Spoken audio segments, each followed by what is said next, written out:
Any other questions? Dana had one first. I'm going to take his, John. What I'm finding is customers are calling me saying they want to switch for service to companies out of town, whatever it is, but I can't be taking the freedom of choice out before under the old system. They can switch 8 times a week. It may make a difference, but for me to get a new customer and put out a couple $1,000s worth of new equipment for like $29 a month, I mean, the patient has no choice. They're frozen in that home care company, whether they like it or not, are doing a good job. And you have to help me understand the nature of this problem. Is that based on a DHS regulation? CMS regulation. The home care company can help you find a new place, but the new home care company has to accept them at the $29.03. But they all new equipment, tanks, regulators, service, visits. The patient could have changed anytime they wanted to under the old system. Right. And so now they're stuck, whether they get good service or bad service, or they have no other option to stay except for their home care company. One of the things that would help me in addressing that problem is if you can provide my staff and I with the specific regulation, and then we will see what we can do when it comes around to trying to decide whether the best way of bringing about change is through a repeal of the regulation or part of a statutory change that might have an impact on how the regulation is interpreted. Chris, that is one. Chris Hansen with Western Home Communities. We've been talking through our national association, the American Association of Home Services for the Aging, about going away from the current Medicaid system where you've got to impoverish yourself to qualify, and then, as you've been saying, get institutionalized for that care because of cost issues. One of the proposals that we're putting to you is doing a more of a disability type insurance trust, similar to what Part B is, and you can, depending on how you want to approach it, it can be either an insurance premium or a tax, but really looked like it would be an opt-out situation. And then you're part of an insurance plan that if you need help with ADLs, whatever they are, and you meet the criteria, then that payment source would come to you to hire who you want to hire instead of being forced like we're talking about here. And if you do that for a premium of about $3.50 and there's a payout of $75 a day, you'll actually save Medicaid about 50% of what its current costs are. It's definitely thinking out of the box, but the way this is now is just, and the unseen tax that we have to do to shift the shortfall over to the private pay, be they in assisted living or home and community-based services or independent living. It's really just getting full disclosure, which is, I know that's the whole healthcare system. We're all paying for this. It's just disguised under different ways. So that's just one of the proposals that we're trying to talk through with you. Well, I understand the economic consequences of why those rules were put in place, the deeming rules and all of that. And all you have to do is have your president bring you a copy of the Turner versus State of Iowa case, which I took to the Supreme Court, and you'll understand why I'm so passionate about this issue. I would be happy to look at any creative method of trying to eliminate the need to either divorce your spouse or to completely impoverish yourself as a way of qualifying for Medicaid assistance in that setting. And it's one of the great tragedies of our time that we put couples who spent their entire lives together in a situation of having to make that decision.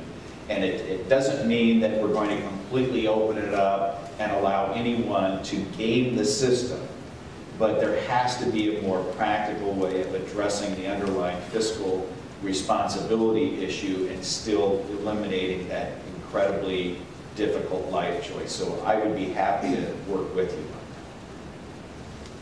on Mark Eagley, Congressman. Somewhat to follow up on Dana's question, and perhaps a little bit more macro, your constituents in this building, all 450 of us, some of the concerns that we have with regard to what happened on January 1st is our jobs are to comply with the law, and we will forward to your staff, and I'll work with Dana on some of our additional concerns, but we have what we call guidance awaiting from CMS until April. We've got to live with 4 months, and there's many of us in the various departments that just don't have the answers, and we're doing our best to email with the representatives of CMS, but I urge you, if you can have any contact with the with Joel Kaiser or any of the administration to accelerate that guidance for us to comply with this. I don't want to get into the minutiae and bore you with this. We'll forward that to your staff.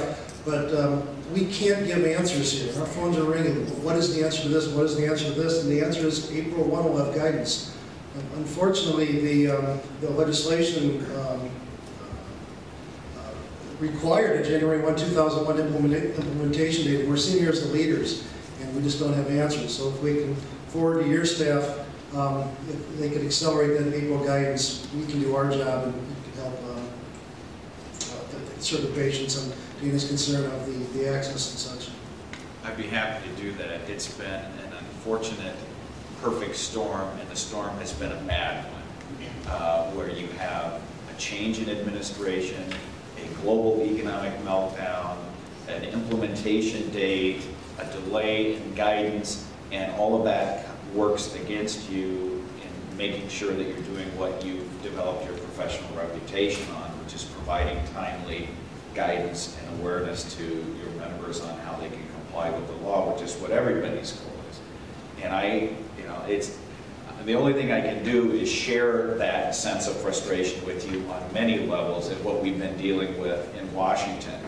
But I would be happy, and my staff would be happy to do anything we can to try to place pressure on the administration to accelerate the timetable for that and get you assistance in resolving those issues. Do you think it means anything if they tell you they'll give you the answer on April Fool's Day? You know, not everyone in this room is as cynical as you.